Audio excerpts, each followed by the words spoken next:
Welcome back, J2 fam. I'm your host, Jeremiah. And I'm the other Jeremiah.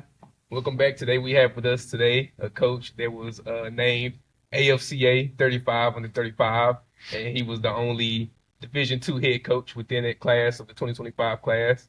And Coach, we appreciate you for coming on, Coach Holsworth, Reddy's Henderson State head coach. Welcome to the Yeah, pod. man. Yeah, appreciate you guys having me. Always excited to talk about the Reddies and Ready football, man. So, Sure. So we always start out by asking people always see you on the field. I'm sure they see you on game day on the sideline, the players. But what do you like off the field? man, my life, football's been a big part of my life since I was a little kid. I started playing flag football at 5 years old. I had great youth coaches, actually some that I still talk to today. And so when you ask me like what I'm like off the field, man, I'm always thinking about, truthfully, I always think about my family. Um, and football. Those are two things that just, never really leave my mind. So, don't have a lot of hobbies. Just always focus on trying to make the Reddies as good as we can possibly be. That's a pretty good habit. Yeah, yeah, So originally from Arlington, Washington. yep, Talk about that and how was it growing up? Was it a yeah, small town? yeah. So yeah, I grew up in Arlington. It's outside of the Seattle area for people that aren't familiar with Washington State or are a little familiar. Um, It's I think it was about 30,000 people when I grew up. It's grown a little bit now. It's in Snohomish County. We had some good teams back then that I played on. We had some good teams in our conference, and so football was always uh every Friday night, man, it was you had to lace them up. And like I said, I had great youth coaches. I had great high school coaches. We had a program where I really benefited from. We had standards where to be on varsity, you had to bench a certain amount, squat a certain amount, clean a certain amount. To be in the varsity locker room, you had to show up a certain amount of days. We had standards like a college program in high school, and that was something that really, I think, helped me uh, transition into college ball when that became time to do so. You talked about how you had little league coaches that you are still in contact with Yes. today, and then you talked about how your high school coaches. What are some of your? It seems like they obviously had an impact on your life. What are some of your philosophies as a coach, and how do you try to impact your players? Man, so as a coach, I think fundamentally you've got to have a family environment in your locker room. And I think you have to live that yourself first. I want our guys to be comfortable coming in my office. I want our guys to be tight with each other. So our number one pillar, first pillar in our program is family. Family, toughness, accountability. That's our code red. That's what we talk about all the time. But family is the number one thing. And so for me, I've always got an open door policy. I want these guys to be able to come in and talk about things outside of football. Because as you guys know, man, football is one piece of it, but you have so much more going on in your lives. You've got a podcast going. You've got girlfriends, you've got family things that happen. There's so much that I want us as coaches philosophically to be able to be there where, there is a separation between coach and friend, but we want to walk right up to that line where we can help mentor and guide these guys in things that aren't just related to X's and O's. How did you get that way, that philosophy? Just like, because I know you was able to see like throughout your career, see how different head coaches do Yeah, things. yeah. Well, I've been fortunate to be around some great ones. But I think the most important piece of developing your own philosophy is who are you as a person? Like all different coaches, I haven't been in, every college football program, obviously, but being authentic is important. So when your guys, like any conversation you have with somebody, like people can tell if you're insincere. And so I think as a coach, one of the first things you got to do is figure out, well, who am I as a person? Who am I as just day to day, not Coach Holsworth, but Greg Holsworth? Like, who am I? And then from there, you have your standards that you want your program, the structure you want your program. So then, there's that coaching element. But I want to be around certain type of people that care, that act the right way, that have good ethics, good morals. And so when you start from that standpoint, that's how I kind of developed that. And I was fortunate, like we've already talked about, I had great coaches that invested in me all the time from when I was a little kid until, I mean, I haven't talked about college yet, but from little kid all the way through college. Sure. You talked about how you can't build your foundation unless you know who you are as a person. Yep. How'd you figure out who you were as a person? What were some influences in your life that shaped you to who you are today? Well, who I am as a person, I mean, that's a hard question, Jeremiah. I mean, there's things that interest all of us, right? Like as you're going through life, you find out, as you grow, sometimes you change, but there's things that you just naturally gravitate towards. And I was always an ambitious young kid. Like I always had aspirations to what I thought do great things. And coaches kind of helped put their arms around me and help guide me that through football. And I played other sports growing up, but ultimately football's the one that, has got me here. When you're around older adults that have some wisdom and kind of help guide you to things that really interest you, I think that's kind of what helped me find my way into this career path. So going back to you said came out of high school, went to college at Occidental, you was a three-time All-Conference linebacker.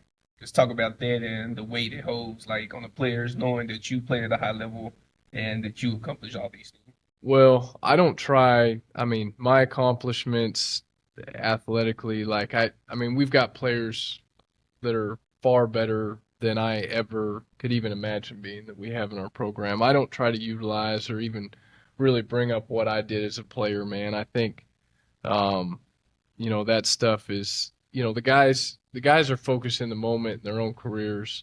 But well, I'll tell you this, I had great coaches at Occidental.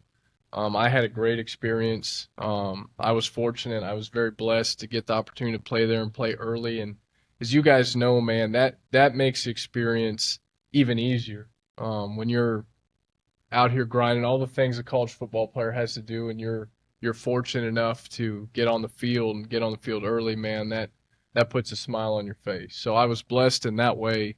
Um, but I do think that it allows me to kind of understand the experience that these guys are going through when they're grinding through these fall camp days that we're about to start. Just having played not so long ago, I kind of feel a little bit still in it, I guess. Now you're actually being pretty humble. Uh, so I read that you were a three-time All-Conference selection at linebacker, and that you actually won your team MVP. What are just some core memories that you have playing football at Occidental, and what was it like being named team MVP? Well, one of my favorite memories there, in relation to football was, there's one game that, we were down bad at halftime to our rival, and ended up kind of at halftime having our coach gave a great speech. We ended up having kind of a understood like we had to rally, and we came out and played one of the best second halves of football we'd played in my time there, and then ended up winning the game in overtime after coming back from a three-score deficit. That sticks out in my head. Another thing I remember is an expression that I use around here all the time. We had a really hot practice my sophomore year. It was like 118 degrees, like no joke. Like it was unbelievably hot that day. And yeah, it was really hot, uncharacteristically hot for LA. And LA's hot, but that was really hot. And our head coach at the time called us in, and he said, I wish it were hotter." Um, and the message behind that being like, fight through adversity. No one feels sorry for you. And champions do things that are hard. And it's always, that quote has always, like in that moment, it stuck with me. And actually afterwards we went to the locker room, and another player started yelling, "I wish it were hotter." And eventually our whole locker room started yelling that. And so that's definitely a core memory. And now it's something that I've brought here. And now our guys, like there are guys that will talk about it and say it jokingly, like, "When it's hot down here, I wish it were hotter." And it's so cool how I experienced that my sophomore year of college. and it's transcended, it's made its way all the way out here, and that mentality, which I hope to always foster in our guys and any team that I fortunate enough to coach, is let's overcome whatever obstacles are in our way. So that was a huge, huge core memory, man. For sure. Yeah, that shows that you guys are building a pretty good culture out there. Oh, The that whole locker room, sharing and things like that. Yeah, Coach Weedoff had done an amazing job there. Over 30 years, he'd created incredible cultures, and he'd won. I think when he retired, he was like the ninth winningest college coach of all time at that time. So how do you get your players to buy into that? Like, how do you get them to like not be like, oh man, this dude just talking. He not out here doing it with us and things like that. Because like players can get in that type of Yeah, mode where it's like, oh, he just talking, yeah, but you got them to buy into it and to get them to say something that yeah, you was saying when you was winning. How yeah. did you- Well, I think you have to be authentic in everything that you do. Um, I think our guys, like, I don't ask them to do anything that I haven't done or that I'm not willing to do. And now, granted, I don't get to put the helmet and pads on anymore. I mean, that's never going to happen.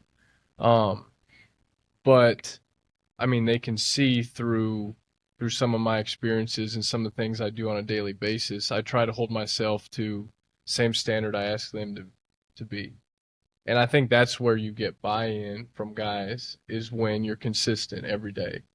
And I think that's a part of what we talk about with toughness is, one of our pillars is consistency. Can you show up and do the same things you're supposed to do every day? So I think that's where, and our assistant coaches do a phenomenal job. They echo the same message that I do, and I think that's where it helps. I mean, it's all across the board where that buy-in comes. Head coach says this, assistant coaches say this, and we're all in this thing together. So obviously, as a team MVP, you must have had a pretty good leadership role on the team, and you're also a linebacker, so they call that the coach of the defense. Do you feel like your time leading a team as a player translated well and helped you leading a team as a coach now? I don't think it hurt. Looking back, the things that I know now as a coach, I wish I had done a better job in some regards leading. Um, just you spend life on a learner's permit, and what I mean by that is like every day you know a little bit more. And I wish I had known, I cared tremendously about football, and cared tremendously about our team and doing everything right. I've learned more as being a coach about how to lead people with different viewpoints than mine.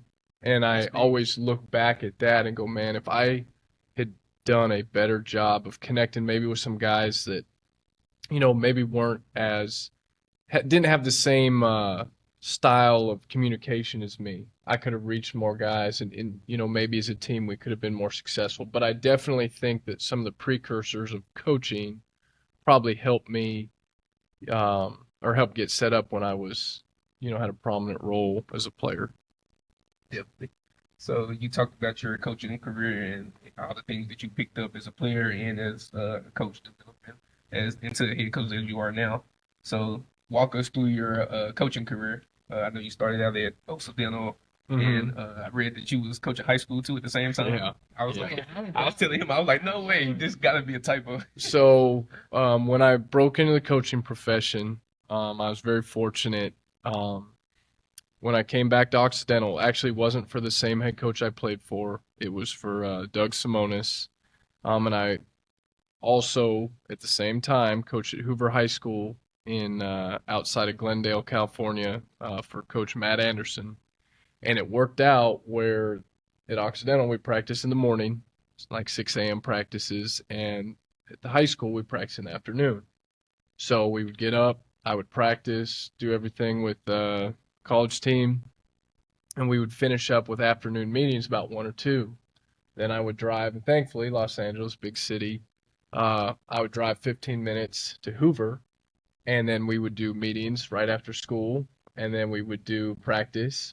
And then I was young, single. After that, we would have the whole rest of the night. I could do whatever game planning and everything I need to do. So I was a defensive coordinator at Hoover, and I was the linebackers coach at Occidental. So some of I mean, there's a lot of responsibilities, but some of my responsibilities at Hoover, game plan wise, were a little bigger. And so I would spend whatever time I needed throughout the night to get that stuff done. And it was awesome. It was like my first experience coaching was like all football all the time. And then the games worked out perfectly where Friday nights, we played locally, high school wise. And then there was at least one time where with Occidental that after my Friday night game, I caught a red eye flight to where we were playing, got with the team Saturday morning, did everything Saturday morning, played Saturday afternoon, and flew back with the team. So the games never conflicted either. So that's how I got my start. And I was very fortunate to Coach Simonis give me that opportunity, and Coach Anderson. And then after 1 year, I was got the opportunity to go to University of Wyoming, and initially it was as an intern role. And I mean, I made a big sacrifice. I knew this is what I wanted to do in my career, so I actually sold my car, um, just so that I'd have money because initially it was unpaid, and I was banking on myself. I was betting on myself that this was going to work. This is what I wanted to do. And at the time, Coach Craig Bull had just taken over in January. They'd won 3 straight national championships from North Dakota State. I knew this would be a staff that I could learn from. I had no idea at the time just how great they would all be. So I made that sacrifice. I even donated blood plasma for a while. That's good To money, honestly. it is, it is. I've heard a lot. I'd make $300 a month doing that multiple times a week, but it was enough to keep me afloat until eventually I was very generous and blessed to get paid. But I started out as an intern there, working a little bit in the recruiting department and doing stuff with the defense, and eventually was made into a defensive GA and had a wonderful experience there. Worked a lot with Coach A.J. Cooper, who's at Arizona State now, Coach Steve Stannard, who's at Kansas State, John Richardson, who's at University of Washington, um, Mike Bath and Scott Fuchs are all guys that were great to me. Brent Began, who's the head coach at Montana State. I mean, there's a great staff there. Learned a lot from those guys. Those guys helped me a lot. Um, and then eventually, after a couple years at University of Wyoming, I was at St. Joseph's College. Uh, was hired by Dan Day to coach the D line and coordinate the special teams. Was there for a year, had a great time, and ended up leaving there to come here in 2017, originally as the D line coach. And now here we are, few promotions later. For sure. You talked about how you sold your car, bet on yourself, donated plasma.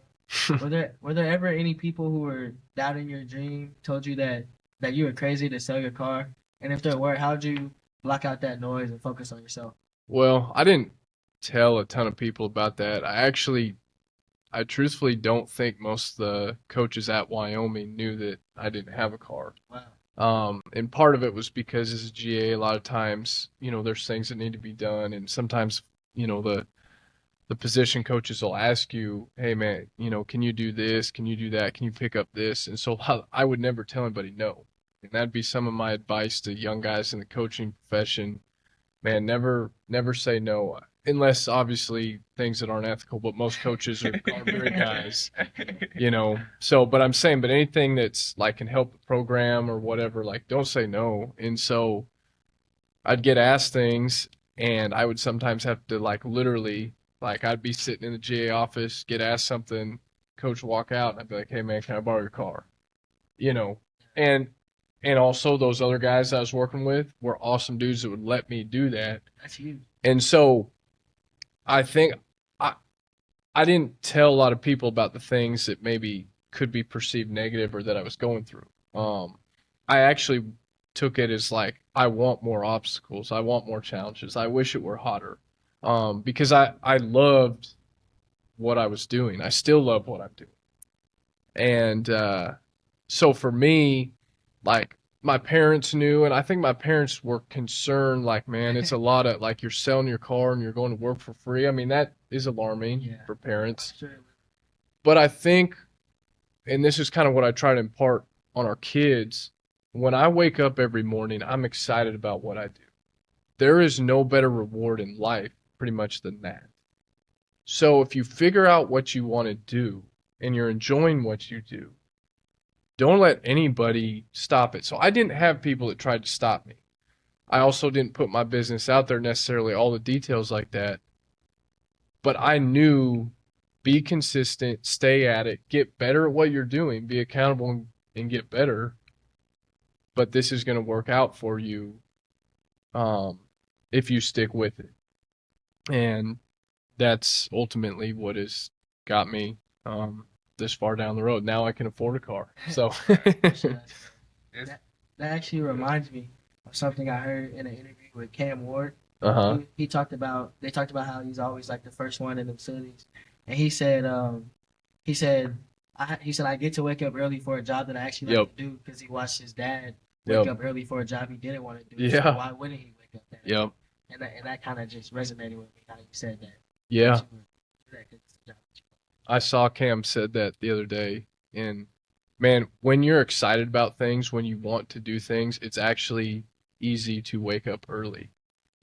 Not every day is perfect, of course, but when you're grinding, like some of those, and I would say this, I'm married now, I have 3 kids. It'd be very hard to sell my car and intern somewhere now. I was at a stage of life where it was Yeah, it's possible. probably good that you were single. Yeah, I do, but I do know some guys in this profession that made incredible risks still, even once they had children.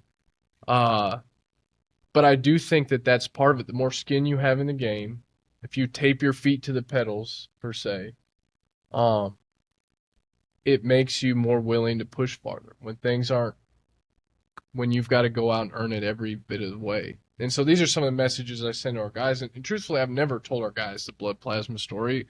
I don't talk about a lot of that stuff. But with them, man, I try to impart on them, like, if you want something, go get it. It's about consistency. And if you really want it, if it's important to you, you'll make it happen. I like that tape. Yeah. Something I want to highlight is just especially something that this generation doesn't do a lot is you going to Wyoming for the experience and not for the money. Yeah. It's free. And I feel like that's something that's huge, especially in this generation, something that you don't see anymore because I just had a recent opportunity where I was brought on to intern for a videographer, photographer. Yeah. And then I was doing so good where I got promoted to Yeah. a paid position Yeah. to run all the social media. And this was for a statewide race for Secretary of State in Okay. Missouri. And so that was pretty huge. And Good for you. even when you talk about your time at Occidental, just talk about like why did you choose to coach at Occidental in high school? Yeah. Well, I chose Occidental in part because when I was a senior in high school, Occidental had won 30 plus regular season games in a row. It was one of the winningest programs at the time. Like Boise State, I think they were tearing it up. I mean, that's just aging myself, but Boise State was tearing it up, and it was like Occidental and Boise State were the two like winningest programs in the regular season at the time, or had the longest win streaks. And I wanted to win. Winning was always like really, really important to me. And then, like throughout the recruiting process, the D coordinator Eric Johnson, I got to know really well, and we just jived, we meshed. And I think that's an important part in recruiting. It's an important part in relationships is, getting to know people. Like people sync up, similar mindsets. And I had a similar mindset, I felt like, to what that coaching staff had, at least the coaches that were recruiting me. So I really liked that. I liked the fact that we were going to win. I liked the people. I liked the area. I grew up, like we talked about already, in Arlington, a smaller town. I did ideally want to go somewhere that was a bigger city because it was different. I wanted to experience that. And what I've actually learned through living there was that it's really not the size of the city or even, the activities that are available. It's the people you're with that really make the experience. And I say this all the time to recruits. If you take 5 of your best friends and go to Antarctica, you can have fun because of the people you're with. It's not really about where exactly you're at physically, it's who you're with. And so, you bring up Occidental. I mean, I went there because it felt like at the time it was a great fit. And then academically too, it was known as a really strong school, and I met great professors there and great people there as well. that were outside of football. So it ended up being, a great thing, top to bottom. Fast forward to your time here. So you were named the 19th head coach here at Henderson State. Yep. And in your first year, you became the winningest head coach of any first-year coach. What is it that you bring to the table that allows you to have so much success? Well, I mean, I probably had the least to do with the 8-3 record last year. Coach Scott Maxfield had built this program for about 20 years. So I inherited his program, I would say, in late June. He had recruited, I mean, I was part of the staff, obviously, but, him and the rest of the staff had recruited these guys. We already had a winning culture. We have great facilities. We have great support, both with alumni and, Yeah, tell us about the community. yeah, the community. Our athletic administration is great. So I got named head coach, and basically my job was to not have this train fall off the tracks. So I don't deserve any of the credit for the success that we had last year. Our players did an amazing job. Our players embraced me. Our assistant coaches picked up the slack where me being unfamiliar and not being a veteran head coach to know all the answers to everything, they picked up the slack there too. And so this was really, I just want to give a shout out to all the people around Henderson athletics and, Henderson State football. And we were successful last year because of the tradition that we had and these guys busting their tails for us. I wanted to know, did you feel any pressure coming in? Obviously, it was a very winning program. So I was wondering if you maybe felt any pressure to have to keep it upright and not Yeah. have any fall. No, I do. I think pressure is a privilege. I want to Sure. be somewhere where there's pressure. I wouldn't want to be somewhere where it's okay to not win.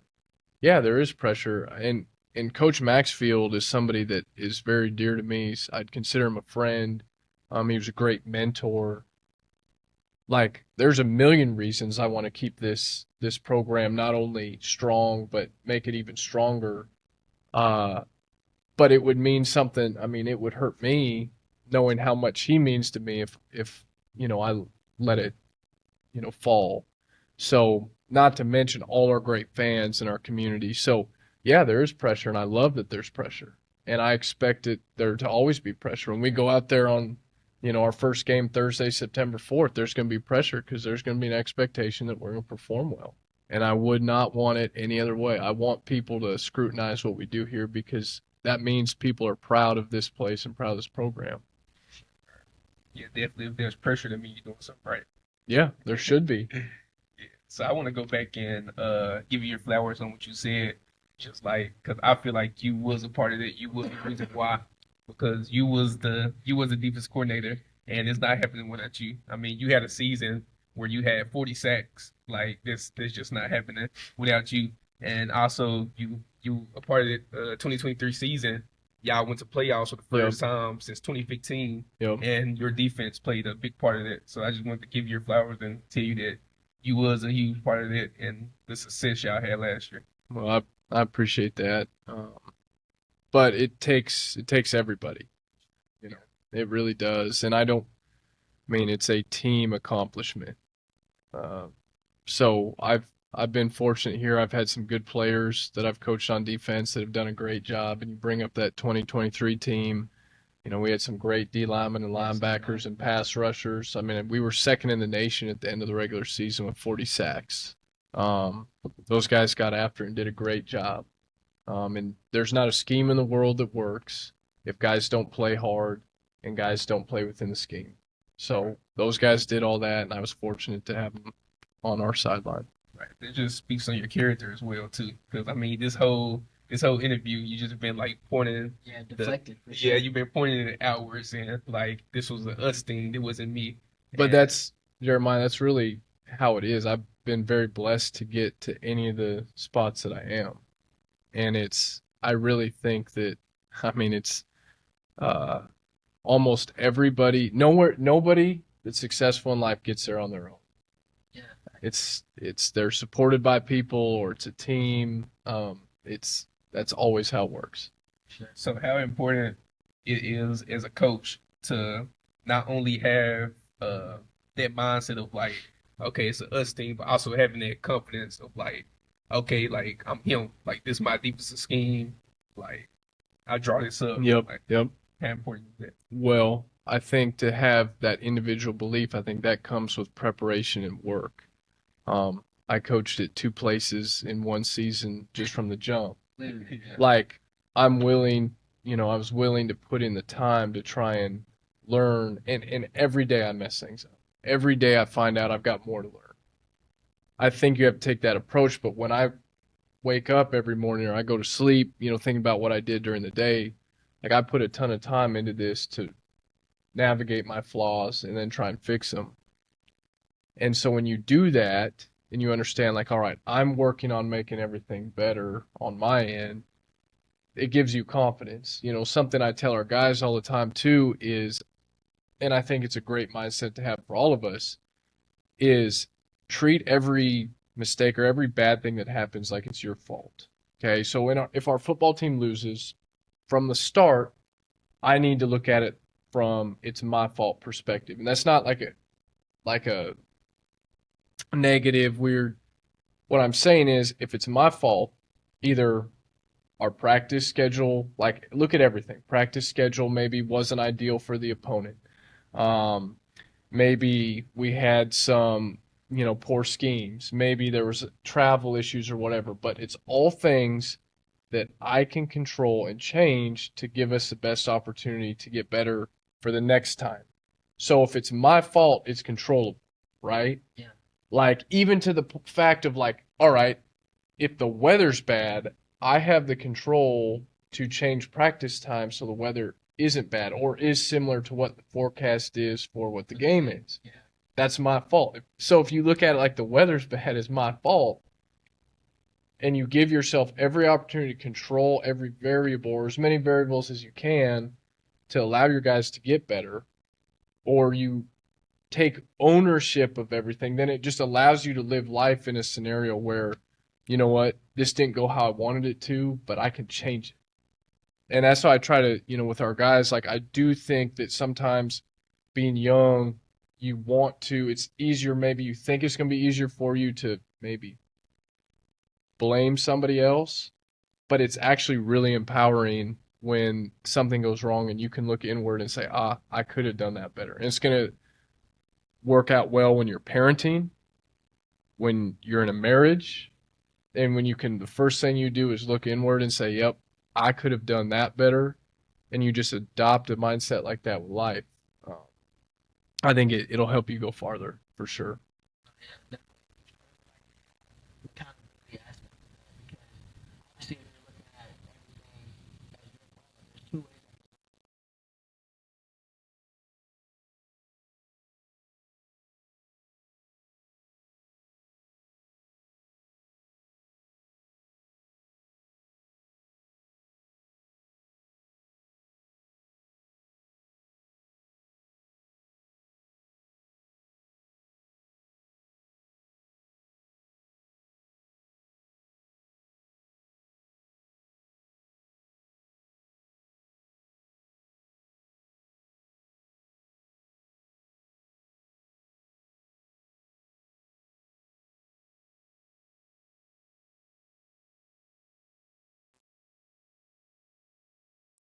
Said a lot. Chancellor and our athletic director had only been here a few months at the time of his retirement. The previous athletic director, Sean Jones, and I had a great relationship. I mean, great man. He's at Southern Mississippi now. But Seth Dutton, our current AD, had only been here for, I mean, technically, I think he'd only been here about 3 months on the job. So for him to put his faith in me that fast meant a lot. And I actually, was also humbled that there were some community members that I've come to know over the 8 years I've been here that supported the decision as well. So it was humbling. It was exciting. Uh, but it was something that I'm very, very blessed, very happy that I am in this situation. For sure. And I mean, I know you don't like hearing about yourself, but that obviously just shows like the impact that you have on people that in such a short time he was able to see like the true type of man you are. I was wondering what were some goals that you set for yourself and for the team in your first year? The first year, that's a great question, Jeremiah. I didn't have we didn't talk about like any tangible or like win loss things. We all well in the first year. What I will say is going ahead now. I told this incoming recruiting class that we're going to win a conference championship um, in during their careers here. And I know as transfer portal guys can come in and leave, but that's for us, like we're recruiting guys to come in, get their degree, stay. Uh, that is absolutely what our goal is. We want to win here, and the last conference championship was 10 years ago. We want to get back into that category, and we've had good teams. We've been 8-3 or 9-2 in the regular season since 2019. Yeah, but that's not good enough for our guys. And so the thing that's just there's no other way to say it, the thing that's on our minds the most is winning that conference championship. Our guys want that, from a football win-loss record standpoint. That's huge. We don't talk a ton about individual accolades. We don't talk about how many All-Americans or all-conference guys we have. Just a lot. Yeah, we've had some success, that's for sure. But we want team accomplishments, and we want to when we make the playoffs, we want to make some noise in it too. Sure. So I want to transition back to something. Speaking on your character, because I'm a big character guy. Like one of my sayings is character trumps everything, and just stand here with 7 years before Yeah. you took the helm. Like many times we talk about the players being loyal and Mhm. staying. But Yeah. as a coach, you stayed, and you don't see Yeah. that too many days, especially in college football. Like Yeah. coaches will up and leave like this to find the next good Exactly. opportunity. And Yeah. I'm pretty sure the success you had on defense, you had opportunities to leave, but you chose to stay. I So did. why did you choose to stay? Why stay at Henderson and things like that? So, Well, the people, and the winning, it's a combination of things. I really have fallen in love with this community down here. People are great people. We've talked about that a little bit earlier on the tour. We get tremendous support here. I mean, you feel it. You feel it on game day, but you feel it outside of game day. So that part has made it hard to even think about leaving. Almost every Saturday that we show up, we have a legitimate chance to win. And when you're a coach and you're a competitor and you're with an athletic team, you want to win. And so that's hard to walk away from too. Money has never really been something that's motivated me to a high degree. I did have opportunities along the way, but they weren't always, they didn't fit necessarily what I thought maybe would help my career. And, truthfully, there's still things I want to accomplish here. And have been invested in here long enough that at a certain point, there were things that I wanted to make sure that we did here, that Henderson State football did before I ever even considered leaving. And now I'm in the greatest position because I'm the head coach here, and for the most part, I have much more control over, how long I'm here than when you're an assistant coach and coaches come and go. And like you brought up earlier, our athletic director could have went a different direction a year ago, and he did not. So it's allowed me the opportunity to essentially stay and accomplish all these things that we need to do here. For sure. And now you have even more of a hand on accomplishing those goals as the head coach. Absolutely. You talked about this earlier when you said that you weren't in the pay position, but you went anyway. And then you brought it back up when you said that money has never been a thing for you. How was that instilled in you? Was that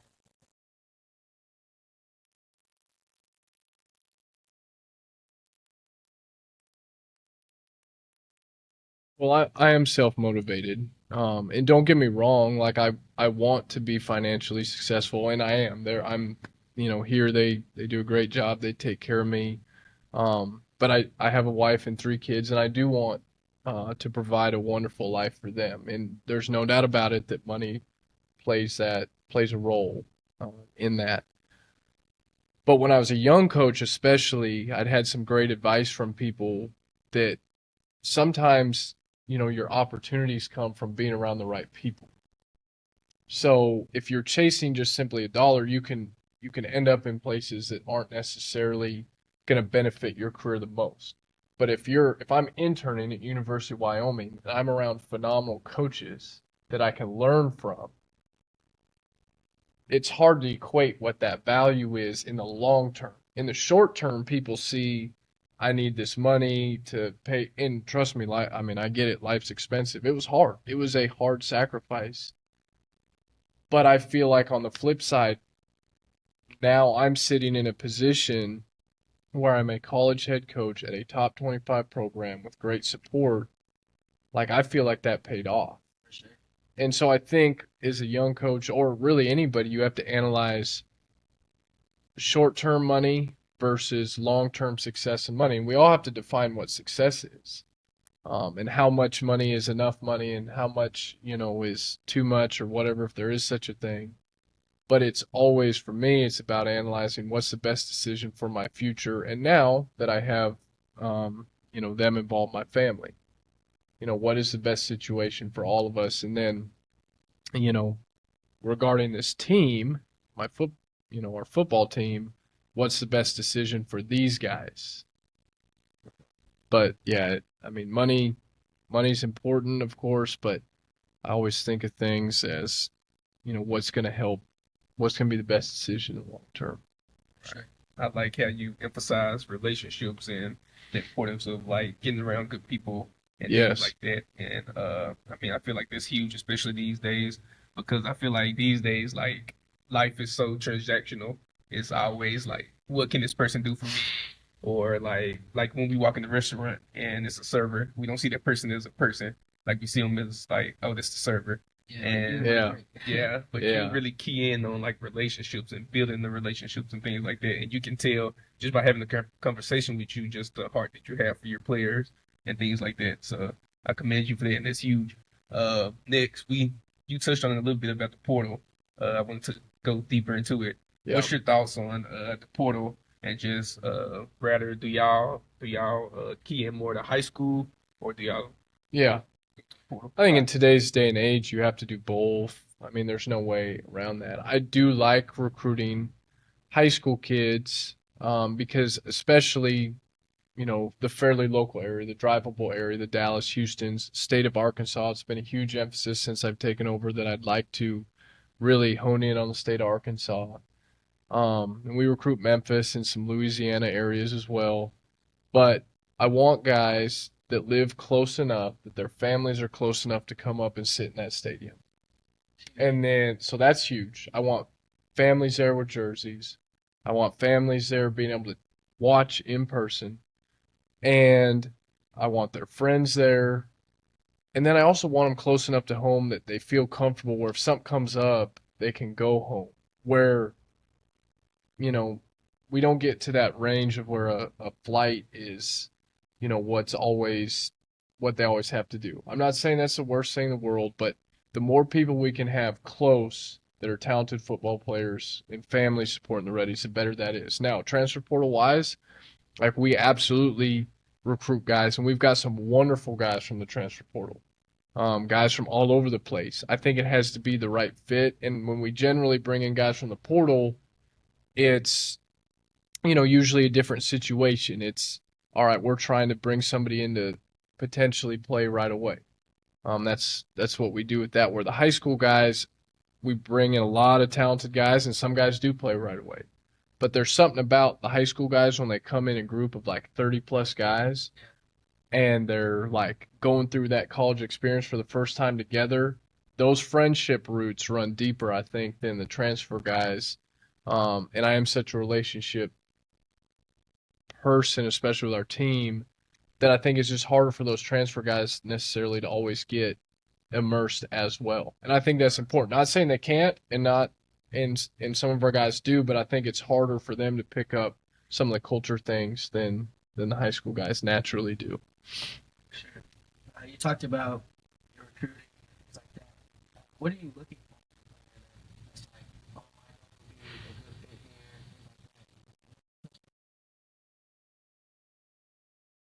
Well, what we're looking for in a player is a guy that's going to be a good person on and off the field. I mean, obviously a talented football player. Come to Henderson State with the goal of getting a degree at the bare minimum. When I say bare minimum, I mean you're going to get the degree, but we're going to try and work on having that GPA over 3.0, like we talked about earlier, Yeah, like you our athletic mystified department. basically the whole athletic department has a GPA over 3.0, which is crazy to hear. Yep. So we want guys start basis point, start right there. And then we want guys that love football. And everybody's got a different personality, so personality traits off the field, sometimes like when you're sitting having a conversation, a guy can be a real, nice, easygoing guy, but then those lights come on, he's out on the field and he's a completely different type of person. But we want, guys that get after it on the football field, and guys that just absolutely love football. And when you love football, and that you'll do the extra because you want to be there. And then my recruiting pitch for Henderson State, man, we've been a good program that is on its way to being a great program. We've won 8+ games for 6 straight seasons. We're perennially top 25 team, but we have great facilities. We have great culture. We have great character. And we're going to win a conference championship in the next couple of years, and we're going to continue that tradition. We're going to make that a tradition. And so we want winners. We're going to get winners. We have coaches that grind and work their tails off to make sure we're bringing in the best players. We take care of these players. So you're going to get a degree, you're going to be taken care of, and you're going to win a lot of football games in a community that will not only care about football, but care about you and take care of you. It was a wonderful place to play. For sure.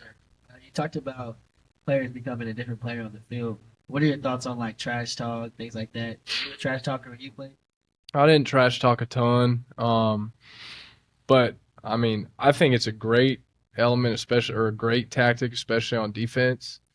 Um, anything that can take an opponent's focus out of their, the things they should be focusing on.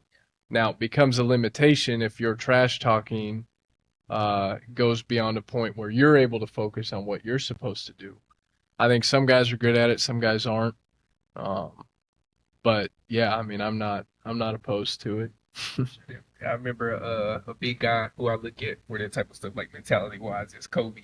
And I Yeah. remember one game he was going against Paul Gasol. And if y'all know anything about them, they was Yeah. typically like best friends.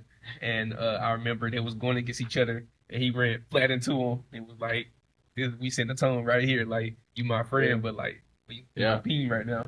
And so there's definitely a psychological game right there. I want to take a minute though to speak to all the Gritty fans, to the high school athletes who looking to be at y'all games this year and want to be a Henderson State ready. Talk about first game. What can they expect? Like as far as like this, what to expect from Henderson State this year, 24/7, every single game. Yeah, well, we play the first game Thursday, September 4th, right here in Arkadelphia, um, at Carpenter Haygood Stadium. And what you'll see from our guys are going to play hard. You're going to see effort over and over again. That's going to be something that shows up from the stands is how hard our guys play. Finish every run, finish every tackle, defensive guys getting to the ball carrier, trying to get the ball out. And then you're going to see a supportive sideline. You're going to see guys up and down that sideline that care about each other, that cheer on each other's successes, that celebrate when guys make good plays on offense and defense. And you're going to see high-level football. You're going to see an offense that operates at a high level. You're going to see a defense that stops people. We have a lot of veteran leadership. We have a lot of guys returning that have played a lot of ball, and then we have a lot of talented young guys that are going to get to step into major roles in college football. So you're going to see a highly polished product with a lot of good enthusiasm, good energy, and our coaches, our offensive and defensive coordinator do a fantastic job. Our assistant coaches coach their position well. So, you're going to see good fundamental football all around. One question I wanted to ask We talked about how you had stayed here for 7 years. You Yep. know, filling out the program as obviously the defensive coordinator. We see a lot of head coaches come into new schools and new roles and maybe not know what to expect. But as someone who was here, seeing everything behind the scenes, how did you feel that helped you when you were finally able to take over the role? That helped a ton. I knew the guys. I knew the facilities. I knew, I knew everything. There wasn't that transition period of feeling things out. I knew a lot of the alumni and the supporters. Um, so, that part was awesome. The chair was new and some of the decisions I had to make became new, but having familiarity with all that other stuff was made the transition being a first time head coach so much easier. So, what I want to talk about, what type of coach are you? Because, like sitting here talking to you, I'm a real big like leadership advocate. I love studying leadership because it's so interesting to me of like how certain people can make things work and certain people can't. And one of the guys I study is Dan Campbell, and like sitting up here talking to you, it seems like you give off that type of vibe, kind of like the tough love, the really caring Yeah. about the players, and then also the energetic, having the player being able to run through a wall for you. Yeah. And I feel like that's the difference between being able to really run a successful program is getting the players to play for you. Because I mean, you Yeah. can see a lot of great coaches everywhere, but if you can't get the kid to play for you or run through a wall for you, then it means nothing. Right. Right. Well, I don't know Dan Campbell personally, but I do from the outside love, the way he talks about his players and the way he seems to care about his players. And he's an intense coach, and I love it. I would say that the tough love and caring about the players is actually probably an apt way to describe me. I try to be honest with them. We talked about it earlier, being authentic. When there's hard things to tell them, I do.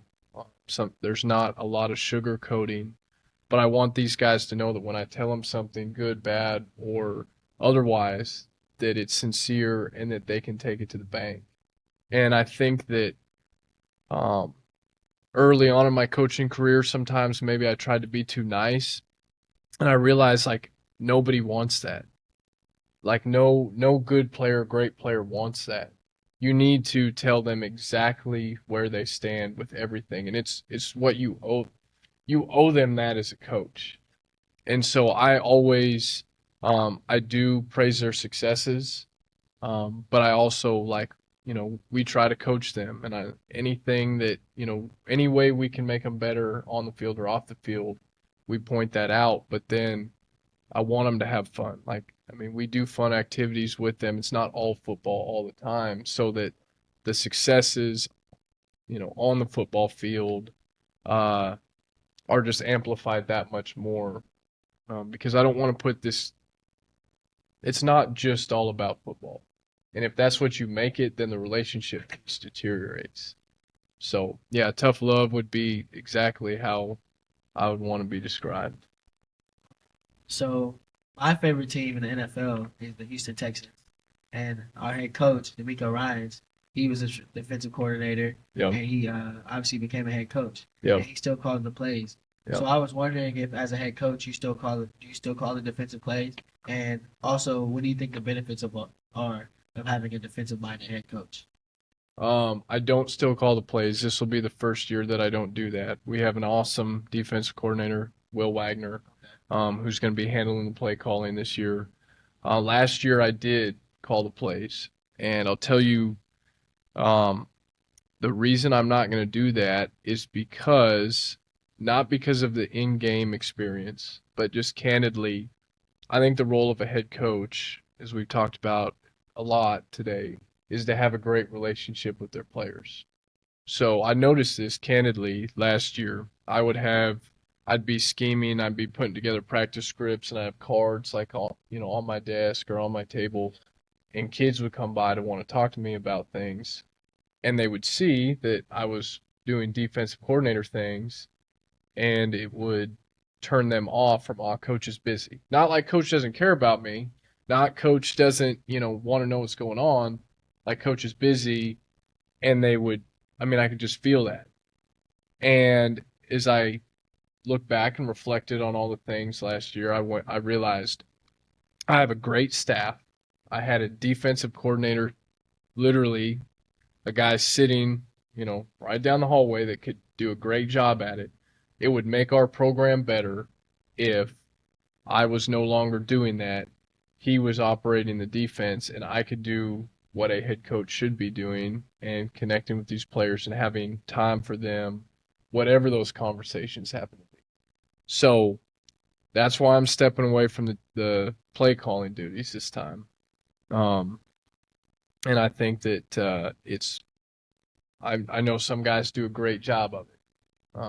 But as of right now, I think that's where I'm going to let our staff, who we've hired to do a great job, do a great job. And as reason, Joe, that's pretty honorable. I feel like Right. is that you want your players to be able to have access to you pretty much all the time. Yep. So we talked about how your successful defenses like that. That 2019 squad that you had was pretty good. You guys only allowed 19.8 points per game, and you guys only allowed 30 first quarter points total through those 12 games. What do you look back on that squad? What made that squad special? Yeah. And what are some memories that you Those have? guys were really tough. We'd actually had a rough year in 2018, and we really challenged them that off season. We really looked at, like, is our culture where it needs to be? And so we made things really tough, and we really made guys get dedicated to football. And those guys in particular, that 2019 squad, man, they were just really, really tough and really consistent, and they were really reliable. Like, and so many of those guys now have graduated and followed them. Like, they're successful in their life. They're successful, like, a lot of them are already married. They just were like rock solid dudes. So, that's where I remember, like, and honestly, that squad, like I said, we've won 8 games since 2019 and beyond. Like, that squad really, on defense, I mean, offense was phenomenal too. Like, those guys were tough. Those guys were high scoring offense. Those guys did a great job. But that team, I would say, kind of paved the way for where we're at right now, in my recent time here. So as we're starting to wrap things up, I want to ask you, I know you touched on it a little bit about the recruits you're looking for, but I want them to actually see this section and be like, okay, this is what I need to do this year. But talk about just the things that you're looking for in a high school recruit. Guy that loves football, first and foremost. Guy that loves football. If you love football, that's going to be the number one thing that we're going to try and weed out through asking questions. Do you love football? Are you going to care about your teammates? Do you celebrate your teammates' successes, or are you in this just for yourself? And most guys, like, I think that's when you hear me say that, you have to really analyze that. Like, what really motivates you? Because if you can be a team player and be a guy that cares about his teammates, it's going to elevate your career.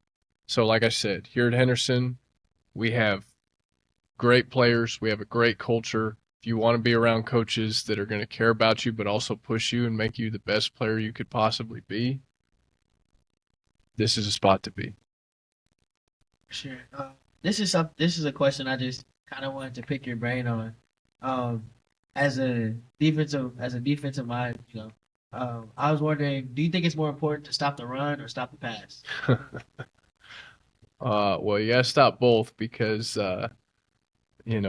you'll face some teams that are great at both. In 2023, we faced the number 1 rushing offense in Harding and the number 1 passing offense in Central Missouri.